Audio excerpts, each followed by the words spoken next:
para servir.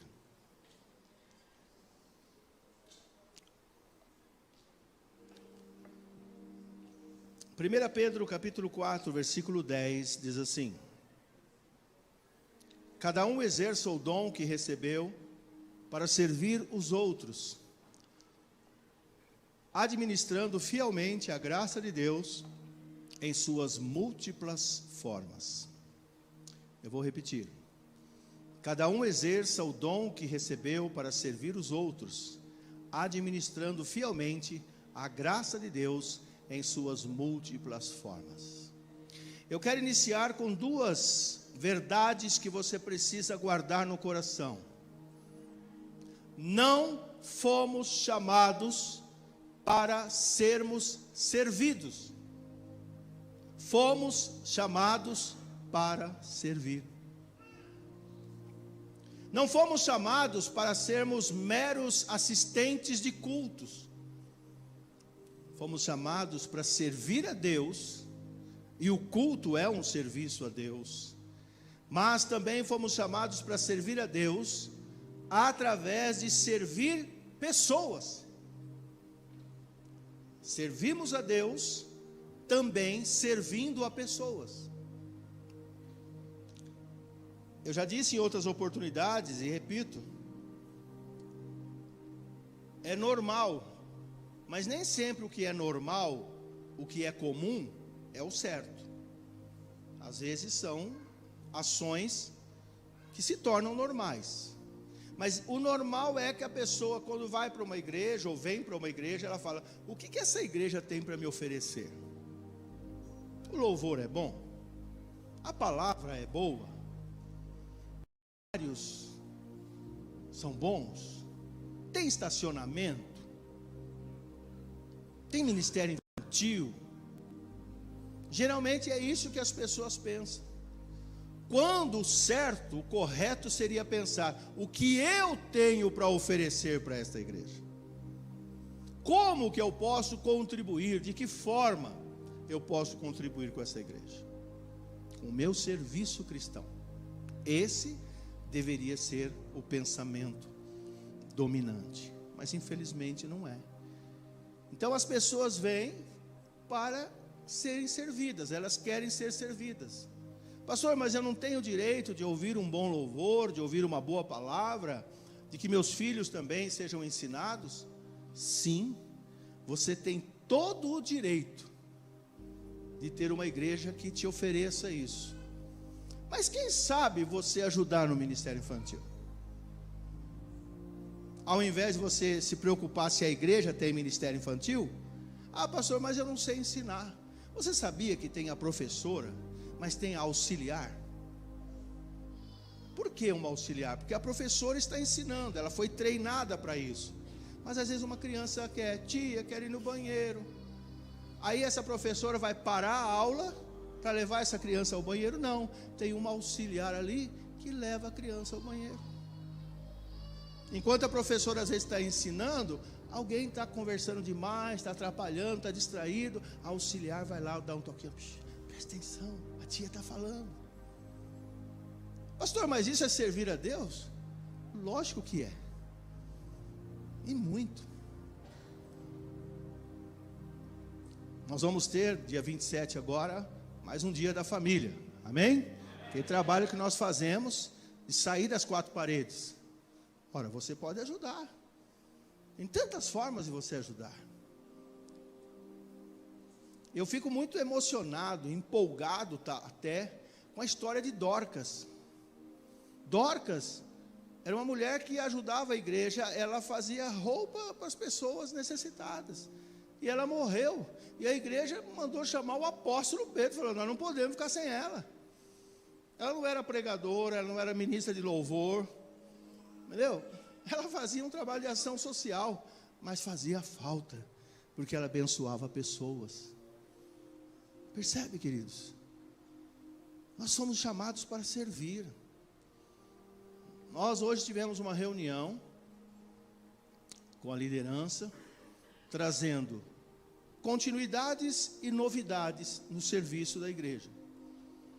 E nós vamos precisar de muita gente. Ah, então a mensagem é encomendada. Sim. Com toda a certeza do seu coração. Agora, porque eu estou pregando, então eu estou na carne? Não, eu estou pregando no Espírito. Porque foi Deus quem colocou isso no meu coração. Eu não estou pregando por causa da reunião. Eu fiz a reunião por causa da pregação. Porque nós temos, queridos, entre outros, mas 2 chamados importantes. O primeiro é para a salvação. E o segundo chamado é para o serviço cristão. São chamados de Deus. Você não foi chamado, repito, para ficar assistindo o culto somente, sentadinho na cadeira. Não. Você tem um serviço cristão a prestar. E é interessante que nós geralmente resistimos aos 2.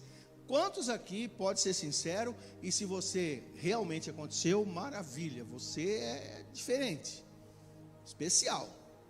Quantos aqui aceitaram Jesus como Senhor e Salvador na primeira pregação, na primeira vez que te evangelizaram? Levante a mão, por favor. A primeira vez que pregaram o Evangelho. Temos 1, 2 mãos erguidas. Você não, meu filho, você mesmo falou para mim que você demorou 2 anos. Você levantando a mão aí por quê?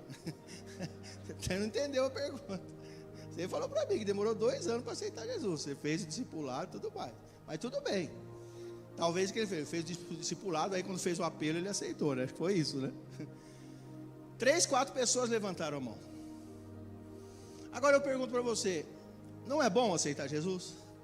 Não é bom ter Jesus como Senhor e Salvador? Sim ou não? O pessoal de casa ouvir, é bom ou não ter Jesus como Senhor e Salvador? Sim. E por que você demorou para aceitar? Por que você resistiu tanto, se é uma coisa boa? Geralmente é porque você tinha medo. As pessoas falam, eu tenho medo de... Porque muitas pessoas entregam a vida e não permanecem. Mas meu irmão, cada um faz sua história. E outra, às vezes acontece a pessoa realmente ter suas quedas. O que importa não é tanto como se começa, mas como se termina. O ideal é permanecer firme o tempo todo. Mas a pessoa às vezes tem 30 anos de fé e durante esses 30 anos ele deu umas 3, 4 quedas aí. Se afastou, enfraqueceu, esfriou, mas de repente é renovado. Faz parte. Mas a gente não vem para os caminhos do Senhor logo de imediato, por uma série de situações, ou a vida estava toda enrolada, a pessoa fala, eu preciso acertar primeiro certas coisas. E a gente sempre fala, não faça isso, porque você sozinho não vai conseguir. Vem para Jesus como você está, e é Ele quem vai colocar a tua vida em ordem, amém? Isso é importante. Mas nós geralmente resistimos.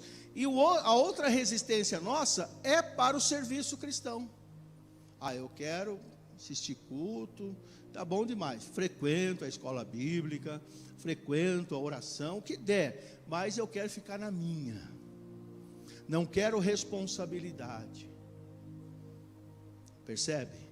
Cada um exerce o dom que recebeu para servir os outros. Pastor, mas eu não recebi nenhum dom. Quem disse que não? Pois nós somos membros do corpo de Cristo. E você não tem nenhum membro no seu corpo que não tenha alguma função. Vou dar um exemplo, as sobrancelhas. Os cílios. Experimente ficar sem cílios. A gente pisca a todo momento. Isso está fazendo uma limpeza, porque tem poeira no ar. Se você não tivesse os cílios, os seus olhos ficariam avermelhados, porque entraria coisas no seu olho. O que é um cílio? Mas ele tem uma função. Eu estou dizendo isso aqui, tão pequenininho. Tudo, Deus fez tudo perfeito, amém? E a partir do momento que nós entramos para o corpo de Cristo, que é a igreja, nós também temos utilidade. A unha tem a sua utilidade. Enfim, tudo que está no nosso corpo tem utilidade. Às vezes tem pessoas que têm dificuldade de andar, pecinha, vamos dizer, é um ossinho do joelho que está danificado. Às vezes ninguém dá valor, mas aquele ossinho desgastado faz com que a pessoa não consiga correr, não consiga andar depressa. Às vezes algo entre as vértebras que falta ou que está em excesso. Percebe? Você foi chamado para servir. Diga, eu fui chamado para servir. Queridos, servir a Deus é uma questão de voluntariedade. Ele não vai te obrigar, Ele te chama. Aí fica a seu critério atender ou não. Mas o Senhor está te chamando para servir. Eu acredito que depois dessa palavra, uma boa porcentagem da igreja vai deixar de ser meros assistentes de culto. Amém? Glória a Deus. Olhe só o que diz 1 Coríntios 15, 58. É uma questão de você se voluntariar. Portanto, meus amados irmãos, mantenham-se firmes. Isso é uma coisa que a gente tem que fazer. Firmes e que nada os abale. Não abale a sua fé. Sejam sempre, não é de vez em quando, sejam sempre dedicados à obra do Senhor. Pois vocês sabem que no Senhor o trabalho de vocês não será inútil. Eu vou confessar uma coisa para vocês. Às vezes acontece de eu pregar e o louvor dá certinho com a pregação. Mas hoje eu falei para Roberto, falei assim, eu quero 2 cantos, os outros 2 vocês escolhem. Mas um eu solto o cabo da nau e o outro é o da Aline. Porque eu vou pregar sobre chamado para servir. O que é soltar o cabo da nau? É você sair e navegar. Tem uma meme aí que os caras falam que o pregador não entendeu, né? Achou que Danau era uma pessoa, né? Que o Danau, não sei o que. Nau é navio, embarcação. Solta o cabo da nau, solta, deixa ela navegar. E navega com fé em Jesus. É isso. Porque às vezes tem irmão que está muito atracado no porto ainda. Está no cais. A gente cantou de tempos atrás, né? Do saudoso Lázaro. Eu já saí do cais. Eu não enxergo mais o cais. Eu já saí em alto mar. E agora é eu e Jesus, Jesus e eu. Então nesta noite, muita gente vai soltar o cabo da nau. Amém? Glória a Deus. Então, por que há resistência em se voluntariar? Por que muitos não querem? Assim como há, como eu disse, a resistência para a salvação, uma coisa tão boa, uma coisa maravilhosa, preparada por Deus para nos dar uma eternidade de felicidade. E as pessoas resistem. E agora também, da mesma forma. A única diferença é que a salvação, ela tem a ver com esta vida, mas tem a ver com a vida eterna. Agora, o servir a Deus, de certa forma também tem a ver com esta vida e com o galardão, a recompensa que vai receber na glória. Nós falamos sobre isso na última terça-feira. Tem gente que não vai receber nada. Paulo diz, né? Que o fogo divino vai provar aquilo que foi construído. E há obras que vão ser desfeitas por esse fogo, mas vai aparecer o fundamento. O fundamento é Jesus, está salvo. Se estiver fundamentado em Cristo. Agora, enquanto outros que constroem de ouro, de prata ou de pedras preciosas. Outros fazem de madeira, feno ou palha. Quer dizer, obras sem consistência ou obra nenhuma. Aí você pode dizer, ah, pastor, mas eu sendo salvo já está bom demais, ufa. Irmão, Eu posso até concordar que você tem uma recompensa pequena, pelo pouco que você vai se interessar de fazer.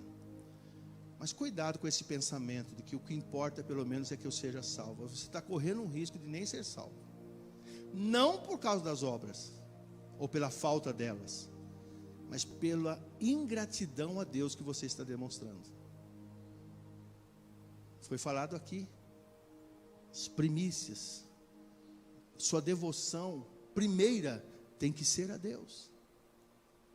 Então a obra dele, abençoar pessoas, tem que fazer parte do seu interesse como cristão. Por quê? A Bíblia diz, aquele que não ama não conhece a Deus. Ora, e se eu amo, eu vou demonstrar esse amor. Pensa que é fácil ser pastor? Pensa que é fácil ser presbítero, diácono, líder de ministério, integrar um ministério? Você chegou aqui no horário do culto, 6h30. O pessoal do louvor está aqui desde as 5. Só que não é só vir às 5 horas. Eles passam a semana, em algum momento da semana, eles ficam lá tirando a música. Nosso louvor é bem feito ou não é? Sim ou não? Sim. Não senti firmeza, parece que aí, pessoal, precisa melhorar aí. Nosso louvor é bem feito? Sim ou não? Sim. Mas isso tem um preço. Não é só ensaio. Eles vêm 5 horas para passar geral.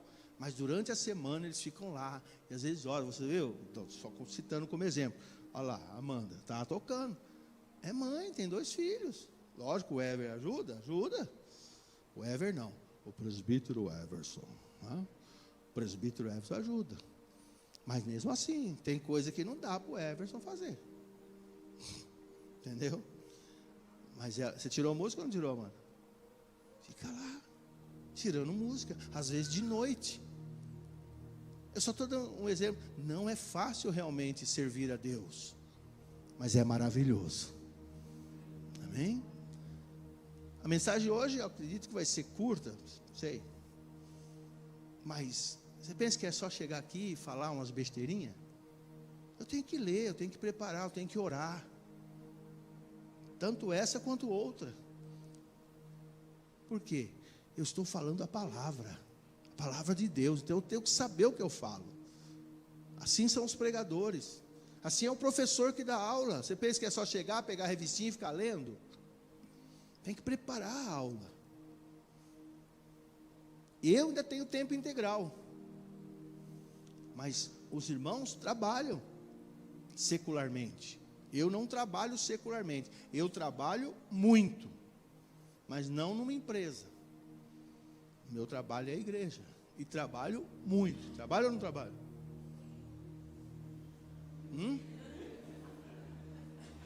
E fala que não para ver. Tem hora que ela fala, não sei como você aguenta. Fala ou não fala?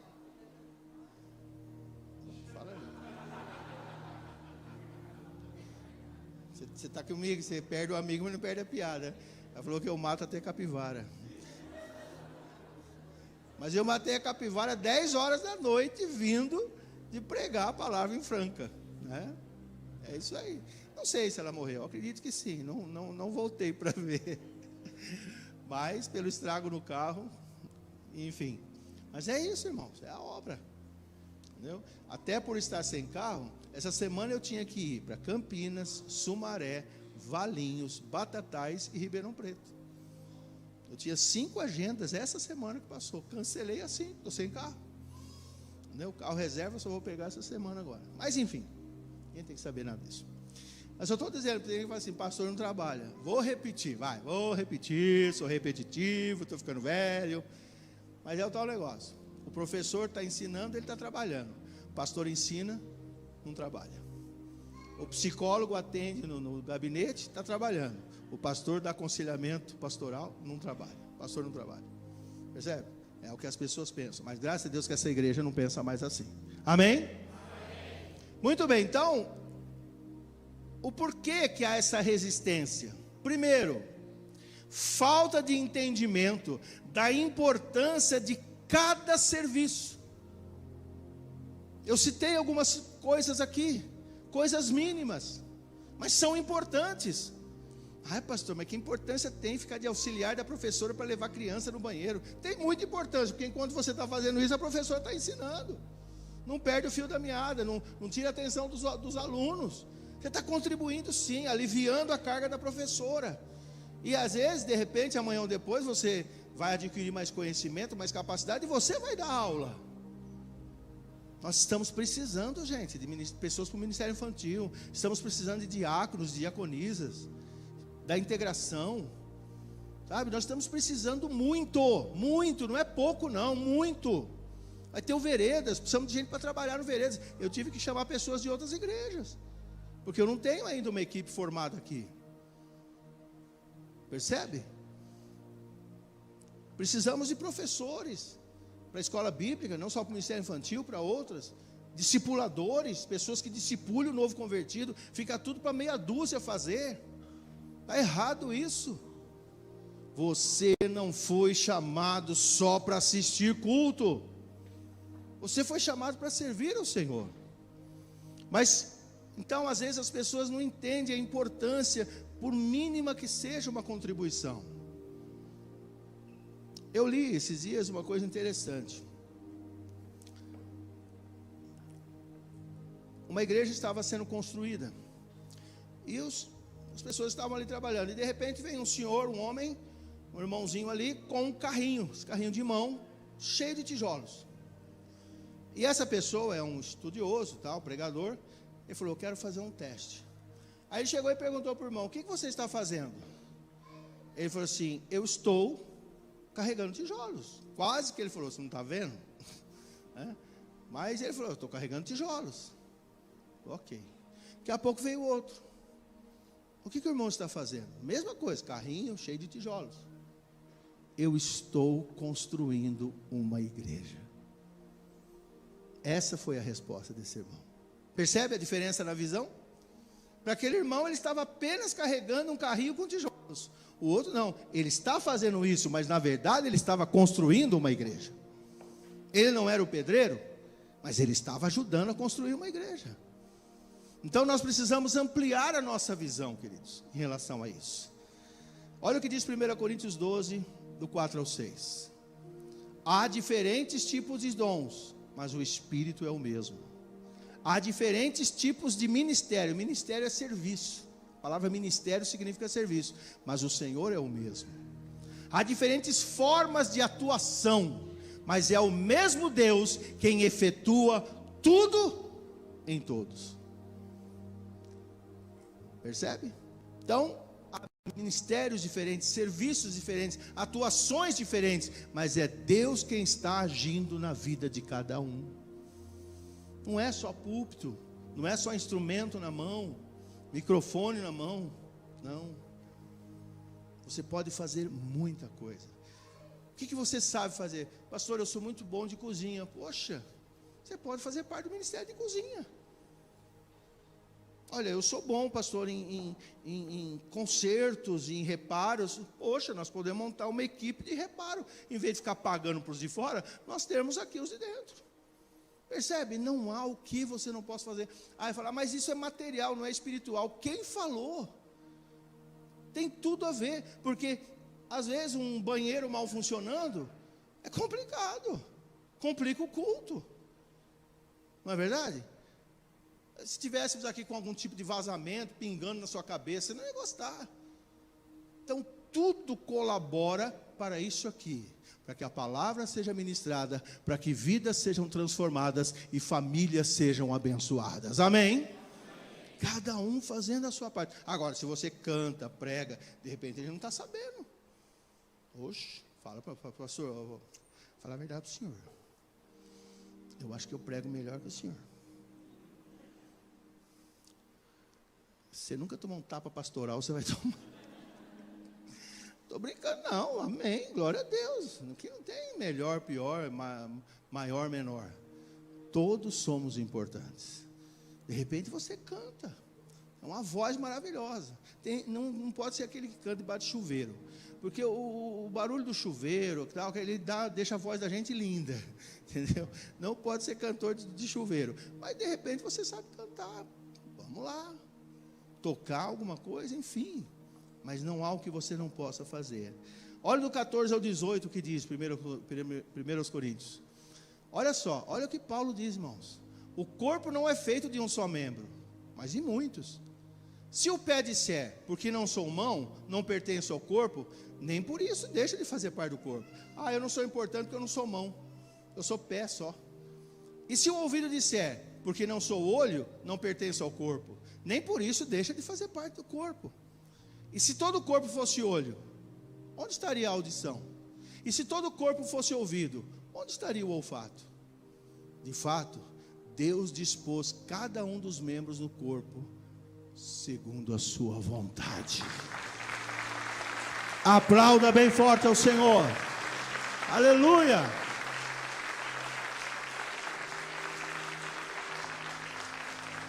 O segundo motivo pelo qual as pessoas às vezes resistem é a falta de entendimento de que Deus não chama capacitados, mas capacita os chamados. Deus não chama capacitados, Deus capacita os chamados. É isso que você precisa entender. Ah, mas eu não sei fazer nada, eu não me sinto capaz de fazer nada. Deus não te chamou porque você tinha um monte de capacidade. É Ele quem vai te capacitar. Você crê nisso? Você recebe isso? Olha o que diz 2 Coríntios 3:5. E depois que eu ler, você dá glória a Deus, tá? Para parecer que a mensagem está boa. Não que possamos reivindicar qualquer coisa com base em nossos próprios méritos, mas a nossa capacidade vem de Deus.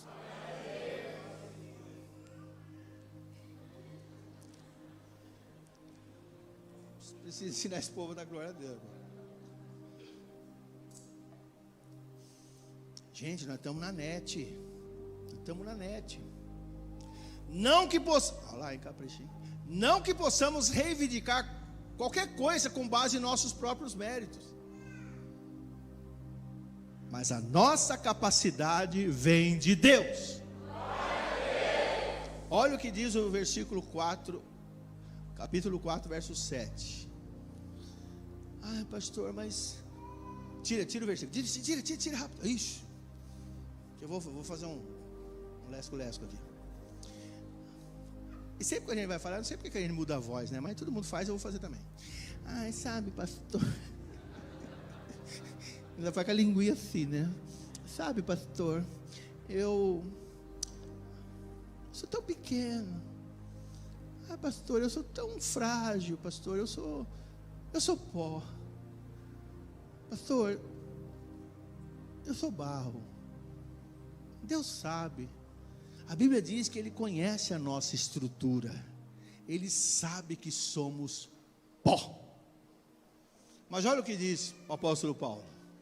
Mas temos esse tesouro. Que tesouro? O poder de Deus em vaso de barro, para mostrar que o poder que a tudo excede provém de Deus e não de nós. Aleluia!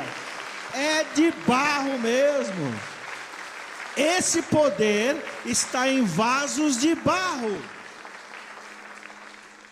Agora eu estou falando sério, não vou falar. Olha para o seu irmão e fala: tu é barro, rapá. Fala até o rapá. Tu é barro. Não passa de barro, mas só que há um tesouro nesse vaso de barro. Há o poder de Deus aí, que pode mudar vidas, que pode mudar a história de vidas, que pode mudar a história de famílias inteiras. Deus quer te ungir, Deus quer te usar para isso. Amém, igreja? Amém. E eu tenho uma boa notícia para dar aqui. Nesta noite, aqui e aí, Deus vai restaurar vasos. Tem vaso quebrado. Às vezes o vaso quebra, mas Ele é o oleiro. Daqui a pouquinho nós vamos orar e vasos serão restaurados. Você já foi usado por Deus. Você já foi usada por Deus. E eu tenho uma palavra que qualquer dia eu vou trazer. Acho que não sei se é a próxima, mas logo, logo. A glória da segunda casa será maior do que a da primeira. O Senhor me usou, o Senhor me usava e tal. Mas de repente algo aconteceu, o vaso quebrou. Mas o oleiro está aqui. Aqui não é outro lugar senão a casa do oleiro, que ele vai restaurar vasos. Amém? Glória a Deus. Servir, queridos, é uma maneira de honrar e de glorificar a Deus. Davi, ele diz no Salmo, né? Que darei ao Senhor por todos os benefícios que Ele me tem feito. O mínimo é você servir a Ele de alguma forma. Não vai pagar, nem assim você vai pagar. Porque o que Deus fez por mim, o que Deus fez por você, é muito grande.